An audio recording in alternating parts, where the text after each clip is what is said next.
Hi, everybody. Welcome to the Lee and Low Book Buzz. My name is Jen Kawam. My pronouns are she, her, and I am the marketing assistant at Lee and Low Books. On the screen, you'll see my colleagues, Marketing Director Jenny Choi and Marketing Assistant Shaughnessy Miller. If you haven't visited us already, you can find us at the Lee and Low booth number 3322. So I am so excited to share what Lee and Low has in store for summer and fall 2023. And stick around after the book buzz because there will be a special presentation from Tracy Occomy Crowder, a New Visions Award winner debuting this fall with her middle grade novel, Montgomery in the Case of the Golden Key. Before we jump in, there's Tracy. Before we jump in, I just want to remind you all that you can find all of our titles and catalogs on Edelweiss, where you can request our books and find out about some upcoming events. You can also find us on our social media platforms, Instagram, Twitter, Facebook, TikTok, and LinkedIn, all of them at Lee and Low. So without further ado, let's jump into our summer and fall 2023 titles. We're going to start out with our picture books. Tenacious 15 Adventures Alongside Disabled Athletes is a fun and informative introduction to adaptive sports and the rich experience within the disabled community. There's a downhill skier whose blindness sharpened her communication skills, an adaptive surfer who shreds waves while sitting down, a young man who excels at wheelchair motocross but struggles with math. Tenacious tells their stories and more, revealing the daily joys and challenges of life as a disabled athlete.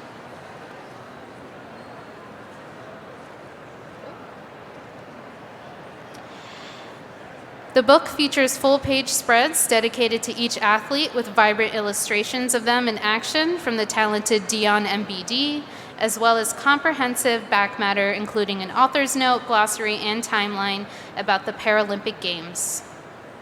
Debut author and New Voices honor Patty Cisneros-Prevo is someone to keep an eye on, and Patty is a two-time Paralympic gold medalist, a first-generation Mexican-American, and a passionate disability advocate. Because words like inspiration and superhero are often used to patronize and objectify disabled folks, Patty was really intentional in her language throughout the book. She made sure to emphasize words like empowerment, strength, resiliency, and most importantly, tenacity. And Tenacious releases next Tuesday, June 27th.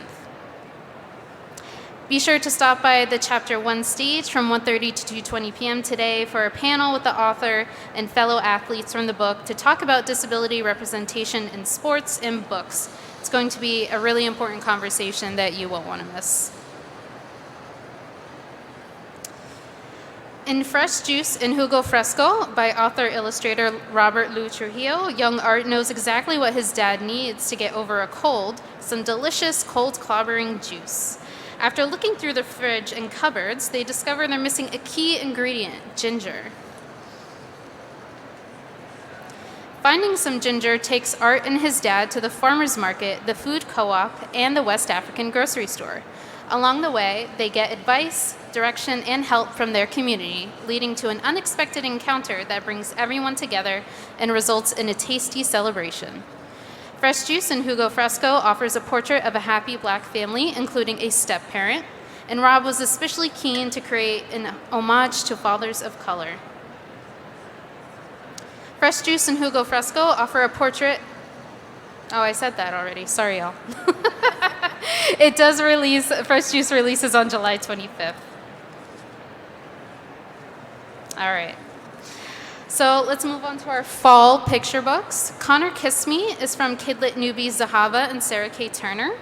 It's an empowering picture book about a young girl named Miriam who is so surprised when her friend Connor kisses her that she doesn't know how to react. Oh, sorry about that too. There we go.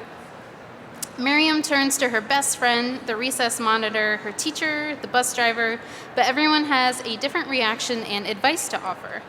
It's only when she gets home and talks with her mom that Miriam stops to ask herself how she feels about Connor's kiss. Miriam's journey to figure out how she feels shows readers that it's okay to take time to process our experiences. This realistic story gives young people a concrete example of what it looks like to stand up for their bodily autonomy. It's also a gentle but firm way to teach affectionate kids that they have to ask permission before giving kisses or any kind of touch gesture. Connor Kiss Me releases on September 19th.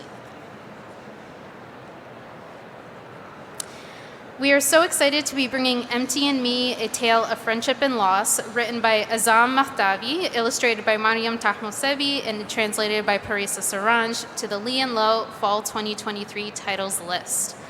Originally published in Iran, this bilingual Persian-English picture book provides a gentle starting point for discussing death and grief with young readers. When a young girl's mother dies, Empty appears and silently takes up the big blank space left behind. For some time, the girl can't connect with her dad or any friends, and Empty is her closest companion. But then a happy reminder of her mom pops up one day, and this bit of joy helps the little girl open up to the world around her. Empty stays around, but the little girl starts to connect with others and share new moments of happiness with them.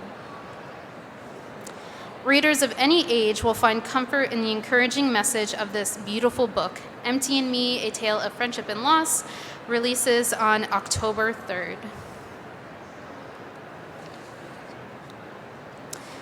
Zayn Super Friday by Henna Khan and Nez Riaz shares a special moment in an energetic young child's life when his father takes him to the mosque for Jummah prayers. Early Friday morning, Zayn leaps out of bed ready to save the world from alien invaders, but his dad has other plans for this special day of the week. As Dad takes Zayn to the mosque and guides him through his first Jummah prayers, Zayn's quest for a superhero adventure leads to supersized distractions.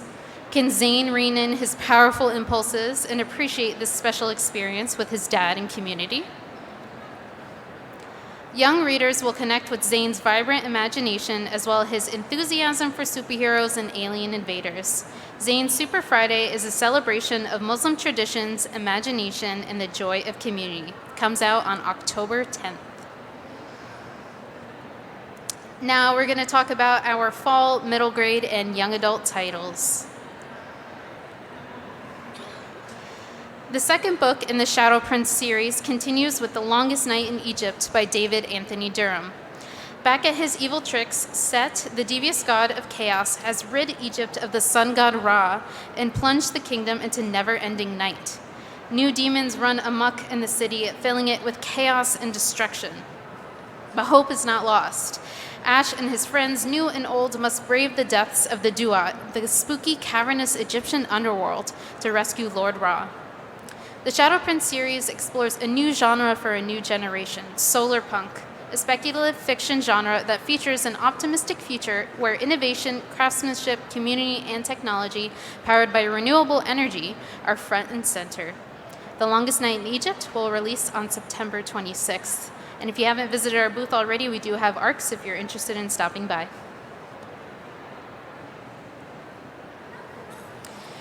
A Syrian contemporary young adult novel, When a Brown Girl Flees by Amna Qureshi, follows Zahra Paracha after she has made a decision that is at odds with her beliefs. Because of this, her mother forces Zahra to make an impossible choice about her future, so Zahra runs away. A train and a plane ride later, she finds herself in New York, where she relinquishes her past in favor of a new future. There, she must learn who she is without the marionette strings of control in her mother's hands. There, she must learn who she wishes to become. It is in this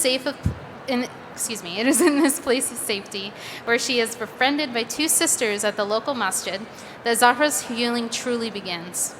But these questions remain. Can she create a home for herself when the foundation is built on lies she spun to protect her from her past? When a family friend recognizes her, will everything come crashing down? As Zahra tries to build a life for herself in this new place, the heart of the matter becomes clear. She can't run away forever.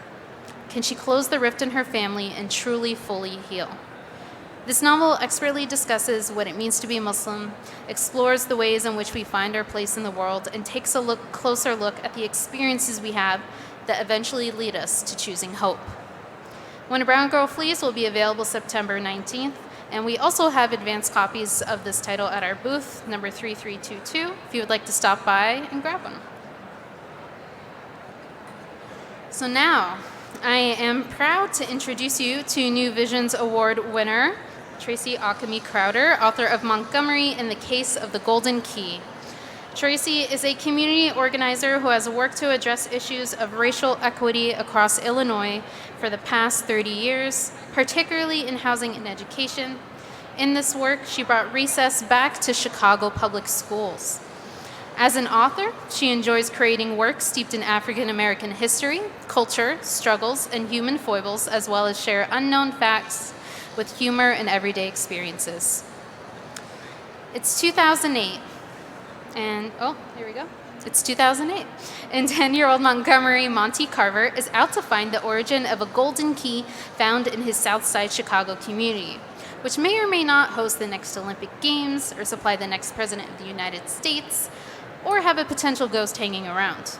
On top of all that speculating, there are rumors going around that Monty's elementary school may have to close. There's so much to solve. Should the Olympics come? Will his community change if his school closes? Is there really a ghost? And where did this key come from? Monty is determined to find out.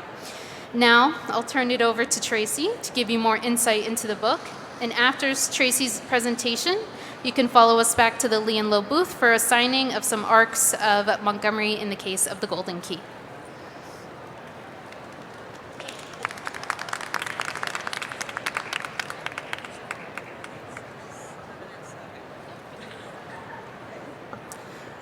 Hi, everyone.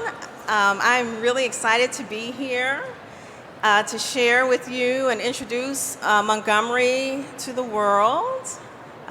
Me and my editor, Elise, we call him Monty, and we call the whole thing Monty. It's taken on a life of its own.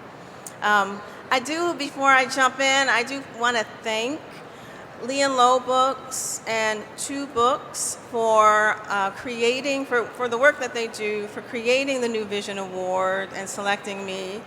I definitely want to thank Elise. She has been so patient with me, working through what I consider my Gemini rising tendencies to kind of go here and there and keep me on track.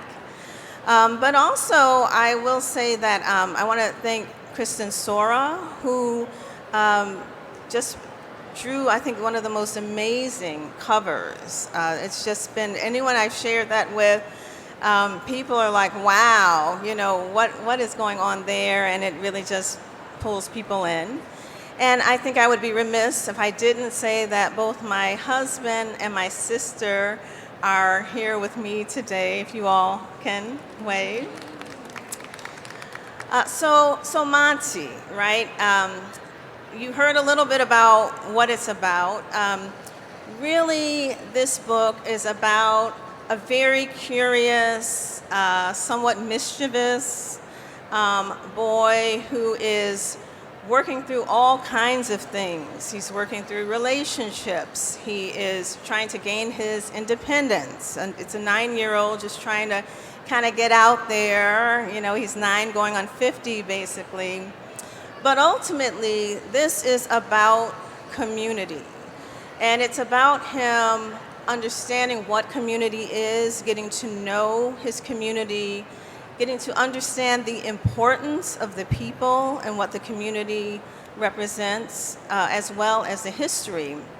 And so really, the place in this book plays a very big role. And so I want to start, you all, I'm old, hold on.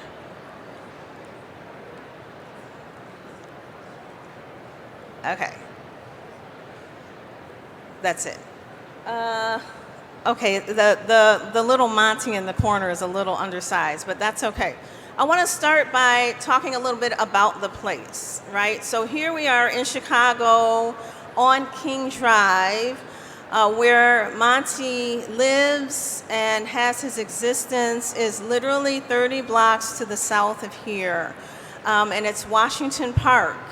And Washington Park is a place, to me, of rich history, a cultural center, and just a place even of what I consider some political intrigue. And so this is like the perfect place to have a mystery, have a young black boy in his community really trying to make some discoveries. And I'll just tell you a little bit about it. It was created by Daniel Burnham, the great architect, who is basically the father of skyscrapers, but also who pulled together the 1893 World's Fair. And it is the western park of 3 parks where the World's Fair took place. So you can see just from its inception, it was kind of destined for great things. The administration building of that park is now the DuSable Museum, which is the Black History Museum in Chicago and the first Black History Museum in the United States. So this, just the beginnings of it and the roots of it are just fantastic. When we look at the 20th century, this has just been a place of fun, of culture. The Bud Billiken Parade, which is a back-to-school parade, one of the biggest in the country. It ends in Washington Park.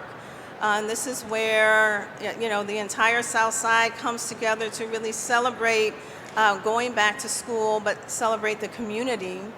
And additionally, it is the house to many festivals, including the African Festival of the Arts, which has been occurring there on Labor Day for I don't know how many years, bringing really the whole city to the South Side. So, political intrigue. You heard Jennifer talk about this a little bit. In 2008, right, a couple of things were going on that really highlighted Washington Park. So Barack Obama, who technically lived in the Kenwood community, literally lived 3 blocks east of Washington Park. So if you were in Washington Park, it was a very exciting time, right? In 2008, when he's running for president, about to become the first black president.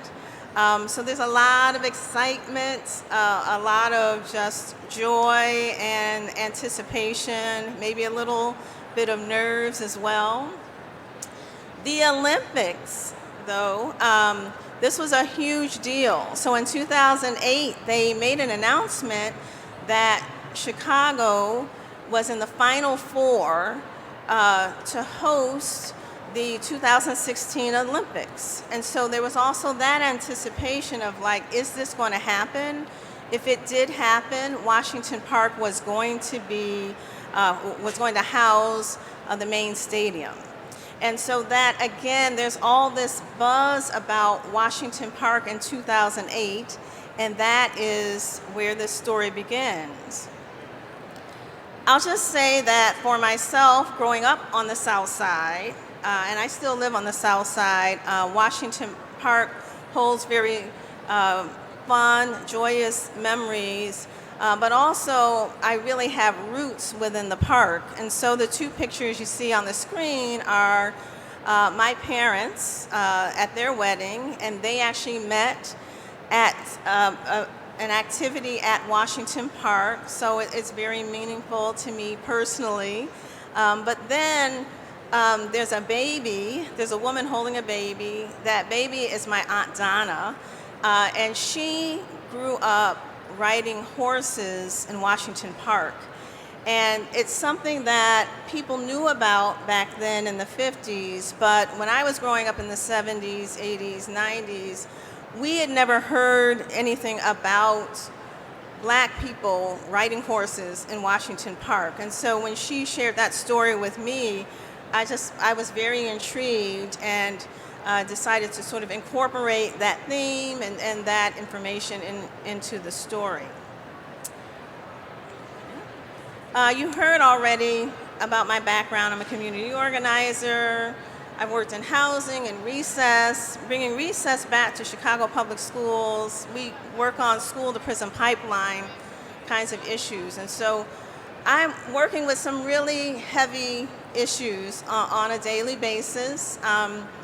When working on the recess campaign, the one part of the discussion that still kind of haunts me to this day was this question of, well, if we bring recess back, how will we keep children safe? we don't want to do it. We don't want to risk it. There's so much happening on the streets. And there was a lot of debate about, children going outside. And in my mind, I continue to sort of I'm trying to work through what does it mean in a world where our children can't play outside safely, and what is it that we have to do to create communities of trust, to create non-punitive ways of addressing various issues so that our children can actually be outside. And I don't know how many people know that the right to play is an international human right. And so in our recess campaign, just that idea really kind of struck me. I will say that I have not really been a writer for very long. Again, I've been an organizer for 30 years, and in our family, actually, the writer was my sister. But when I was in the late 90s, when I was doing family research and genealogy, I used writing to start to explore what my ancestors' lives might have actually been like, right? So sort of take what we're finding on the census, what we're finding in these documents, and try to make it real and try to humanize kind of the history and particularly the struggle within the history. And so I will say that even though I wasn't a writer until the late 90s, or didn't try my hand at it, that in our family there is a history. And so my grandmother is Marita Bonner Occomy. She wrote during the Harlem Renaissance, and she actually started her writing career almost in the same way that I have, in terms of winning contests in the crisis and opportunity publications of the NAACP and the Urban League. And so, the more I started writing, the more I started really sort of trying to own that legacy of writing in the family. And in fact, it was her family's history that I was investigating during my genealogical research. Okay, so why did I write this book? I was actually writing an adult mystery, right? Again, steeped in Black history, kind of funny, but exploring a whole bunch of unknown facts. But then this handsome devil came into my life. This is Malik Crowder, my son. In 2016, he was learning how to read. And he loved Geronimo Stilton. I mean, that was just his thing. The whole adventure, he's like, yes, this is great, Ma. And I said, okay, we see what he likes, we see what's gonna keep him going and interested. But for me, I was like, okay, let's take that adventure, let's take that kind of writing, and let's find a book that has a Black boy protagonist, and let's bring it into who we are and where we are, and still keep him engaged. But I really wanted him to sort of see himself in the books that he was reading. And so I didn't know a whole lot about all of the books that were out, and certainly we just came from the Coretta Scott King Award ceremony, and just those were some amazing speeches, amazing books. They referenced a lot of books from way back that maybe I just did not know about. So at that moment, I was just kind of like, we're going to Barnes & Noble, and we're going to see what we can find. So we go, we look on the shelves, it's overwhelming. And I said, listen, we're going to ask this woman, she's got a computer, she'll find it for us. I said, this is what I'm looking for. Just an adventure book, with a Black boy protagonist. She says, okay. So she starts typing in, and she's like, well, I have a couple of books here. They're civil rights books. And I said, well, now we're doing civil rights. We're learning our history. We're talking about that. They're doing that at school. But that's not actually what I'm looking for this purpose, right? I just want an adventure. You know what I'm talking about?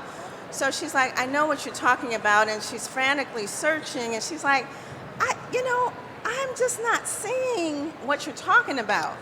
And so I knew there probably were some books and she just didn't have it in her database, but it did strike me that this was not something that was, out, popular. This wasn't a theme that the bookstore people really knew about, and that there was something wrong with that, right? So that even if the books did exist, if you didn't know where to find them or what to do, you're not going to get what you need.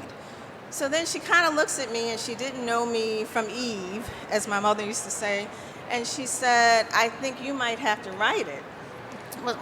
I'm like thinking, well, I'm already writing another book, so I'm not doing that. But ultimately, a couple weeks later, Malik and I were in the backyard playing tennis. The tennis ball rolls into a bush, and I went to get it, and I thought, hey, this would be a really good beginning of a mystery, right? You go to the bush to pull out the ball, and then you find something else. So I started writing Montgomery. It took me about a month to write that first version of it, and it was that he finds a golden key.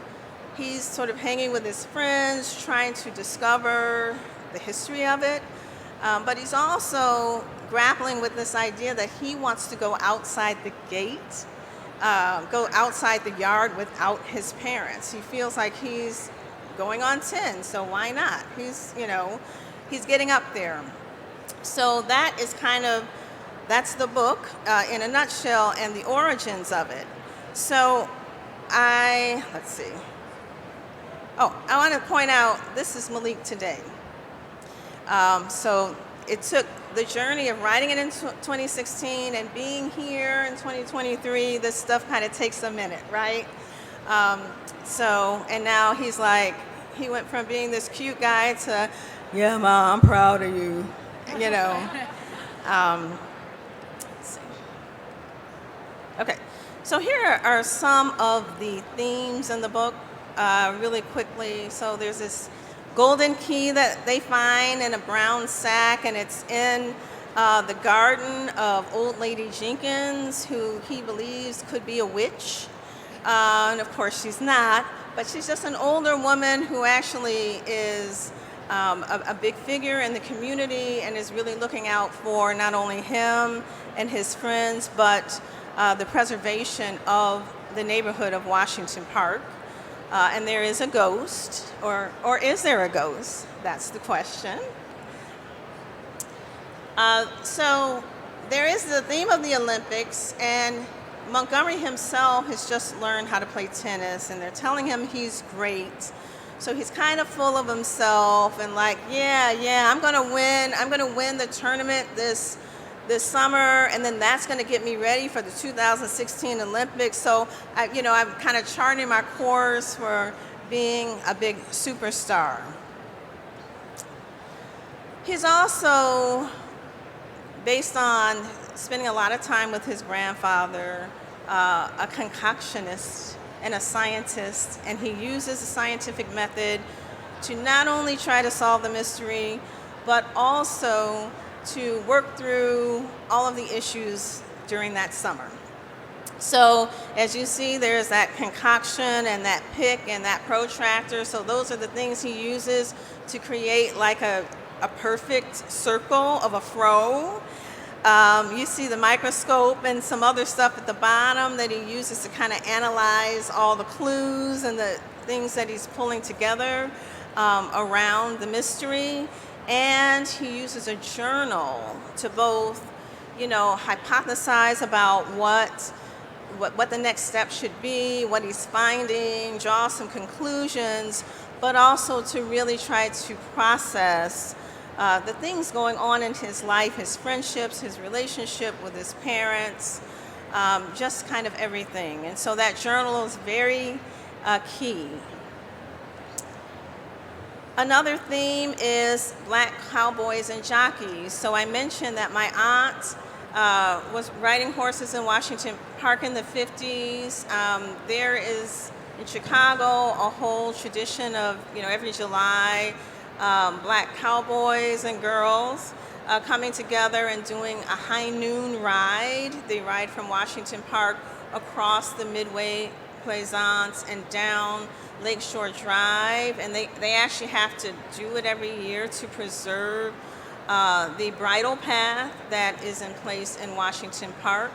But there's also history from all the way back in the 1800s of this man here. His name is Isaac Burns Murphy, and he is a jockey who won 3 of the first 4 American Derbies at a Washington Park racetrack that no longer exists. And so there's a whole history of black jockeys and black horsemen that is explored in the book.